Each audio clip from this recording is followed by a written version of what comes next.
SCERT 5th സ്റ്റാൻഡേർഡിലെ biology ചാപ്റ്ററാണ്. ഇപ്പം നമ്മൾ ആഹാരത്തിനായി ജീവികൾ പരസ്പരം ആശ്രയിക്കുന്നു. ജീവികളുടെ ഈ പരസ്പര ബന്ധമാണ് ആഹാര ശൃംഖലാജാലം എന്ന് പറയുന്നത്. ജലാശയങ്ങളിൽ സ്വതന്ത്രമായി ഒഴുകി നടക്കുന്ന ചെറു സസ്യങ്ങളാണ് പ്ലവകങ്ങൾ.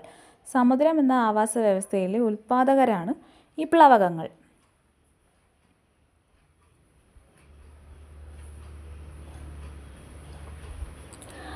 ആഫ്രിക്കൻ ഭൂഖണ്ഡത്തിൽ കാണപ്പെടുന്ന ഒരു മത്സ്യമാണ് ആഫ്രിക്കൻ മുഷി.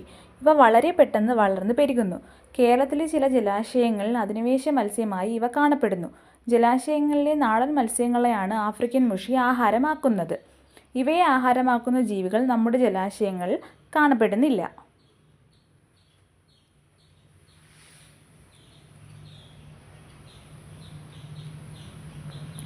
ആഹാര ശൃംഖലാജാലത്തിലെ ഒറ്റ ശ്രേണിയിലുള്ള ഒരു ആഹാര ബന്ധമാണ് ആഹാര ശൃംഖല അഥവാ food chain. Carbon dioxide, ജലം എന്നിവ ഉപയോഗിച്ച് സസ്യങ്ങൾ ആഹാരം നിർമ്മിക്കുന്നു. സൂര്യപ്രകാശത്തിൽ നിന്നുള്ള ഊർജ്ജമാണ് ഇതിനെ ഉപയോഗപ്പെടുത്തുന്നത്. അതിനാൽ ഈ പ്രവർത്തനത്തെ പ്രകാശ സംശ്ലേഷണം എന്ന് പറയുന്നു.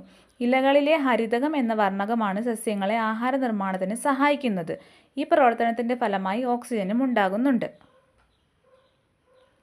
ചുവപ്പ് നിറം നൽകുന്ന വർണ്ണകമാണ് ആന്തോസയാനിൻ. ഓറഞ്ച് നിറമാകുമ്പോൾ കരോട്ടിനാണ്. മഞ്ഞയാകുമ്പോൾ സാന്തോഫില്ലം. നമ്മുടെ അന്തരീക്ഷത്തിൽ ഏറ്റവും കൂടുതലുള്ള വാതകമാണ് നൈട്രജൻ. അതിന് താഴെ ഓക്സിജൻ, പിന്നീട് ആർഗൺ, പിന്നീട് കാർബൺ ഡൈ ഓക്സൈഡ്, പിന്നീട് മറ്റുള്ളവ.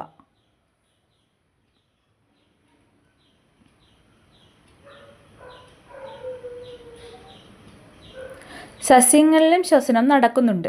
എല്ലാ ജീവികളും ശ്വസനത്തിനായി ഓക്സിജനാണ് ഉപയോഗിക്കുന്നത്. ശ്വസനഫലമായി കാർബൺ ഡൈ ഓക്സൈഡ് ഉണ്ടാകുന്നു. ജീവികൾ കാർബൺ ഡൈ ഓക്സൈഡ് പുറത്തുവിടുന്നു. ശ്വസനഫലമായി സസ്യങ്ങളിൽ ഉണ്ടാകുന്ന കാർബൺ ഡൈ ഓക്സൈഡ് പകൽ സമയത്ത് പ്രകാശ സംശ്ലേഷണത്തിന് ഉപയോഗപ്പെടുത്തുന്നു. അന്തരീക്ഷത്തിൽ നിന്നുള്ള കാർബൺ ഡൈ ഓക്സൈഡും സസ്യങ്ങൾ പ്രകാശ സംശ്ലേഷണത്തിന് ഉപയോഗപ്പെടുത്തുന്നുണ്ട്. ഇലകളിലുള്ള സൂക്ഷ്മ സുഷിരങ്ങളായ സൊമാറ്റ എന്നറിയപ്പെടുന്ന സുഷിരങ്ങൾ വഴിയാണ് അന്തരീക്ഷ വായുവും സസ്യത്തിനകത്തേക്ക് പ്രവേശിക്കുന്നത്. പ്രകാശ സംശ്ലേഷണ ഫലമായി ഉണ്ടാകുന്ന ഓക്സിജൻ പുറന്തള്ളുന്നതും ഇതിലൂടെയാണ്.